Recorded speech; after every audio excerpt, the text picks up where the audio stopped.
नमस्ते, तपाईहरुलाई फेरि स्वागत छ मेरो YouTube च्यानलमा।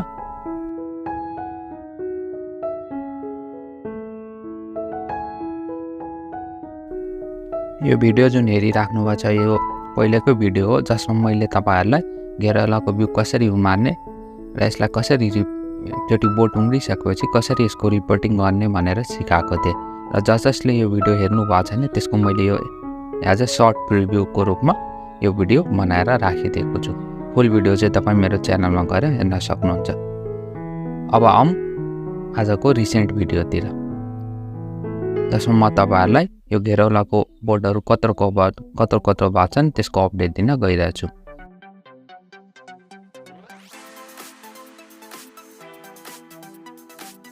जस्तो कि हेर्न सक्नुहुन्छ यो घेरौलाको बोटहरुलाई मैले बाँसको सहाराले सपोर्ट दिएको छु। यो बाँस चाहिँ माथि छतसम्म गएको छ किन मैले लहराहरुलाई भुइँ बोट चाहिँ भुइँमा छ तर लहराहरुलाई मैले छतमा लान खोजिरहेको छु। जब पनि घेरौलाको बोटहरुमा नयाँ टुप्पाहरु आउँछन् तपाईहरुले त्यसको पिन्चिङ गरिदिने, घेरौलाको पिन्चिङ गरिदिनु र यो घेरौलामा मात्र नभएर तपाईहरुले यो अरु बोट बिरुवामा पनि गर्न सक्नुहुन्छ।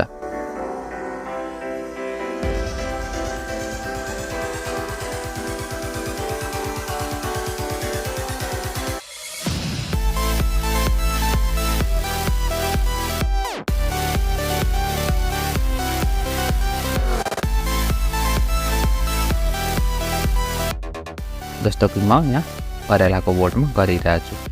पिन्चिङ गर्नाले के हुन्छ भने जुन ठाउँमा हामी पिन्चिङ गर्छौं त्यहाँदेखि नयाँ टुप्पाहरु फलाउने गर्छन्। पिन्चिङ गर्नु भयो भने त्यसमा के हुन्छ भने नयाँ टुप्पाहरु हुने गर्छन् जसले गर्दा बोट धेरै बाक्लो हुन जान्छ र बोट बाक्लो भयो भने धेरै फुल आउने चान्सेस हुन्छ। धेरै फुल भयो भने त्यसमा धेरै फल्ने चान्सेस पनि हुन्छ र यो मेथडले असाध्यै राम्रो तरिकाले मेरोलाई काम गरेको छ। त्यसैले तपाईहरु पनि यो ट्राई गर्न सक्नुहुन्छ। अब म छतमा आइसकेको छु। यहाँ हेर्न सक्नुहुन्छ मैले दुईटा बाँसहरुको बीचमा पातलो तार लगाएको छु जसले गर्दा यो घेरौलाको लहराहरु अगाडितिर बढ्यो भने यिनीहरुलाई सपोर्ट होस्। र यहाँ पनि मैले नयाँ जुन टुप्पाहरु छन् त्यसको पिन्चिङ गरिदिन गइरहेको छु।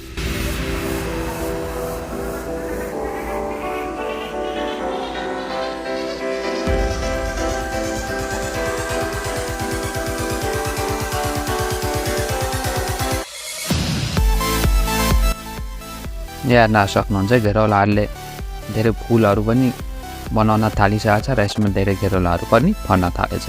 अझै केही 20 दिनपछि यिनीहरु हार्भेस्टिङको लागि रेडी हुनेछ।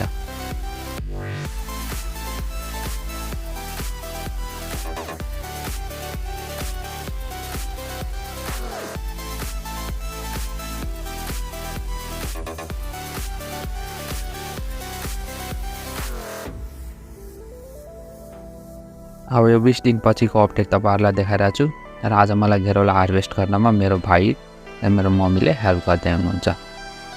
घर वरिपरि सानो एरिया छ भने तपाईले के गर्न सक्नुहुन्छ घरले बोटलाई चाहिँ माटोमा लगाइदिनु त्यसपछि त्यसलाई सिधै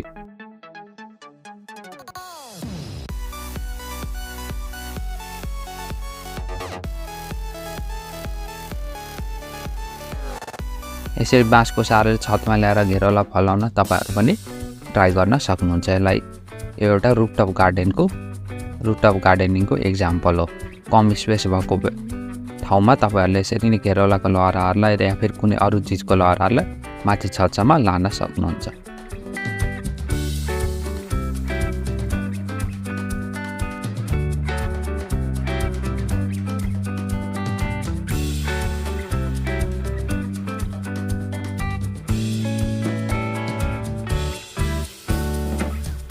आशा गर्दछु तपाईहरुलाई यो भिडियो मन पर्यो होला। भिडियो मन परेमा अब अवश्य भिडियोलाई एउटा लाइक गरिदिनु होला, च्यानललाई सब्स्क्राइब गरिदिनु होला र यो भिडियो हेरिदिनु भएकोमा धेरै धन्यवाद।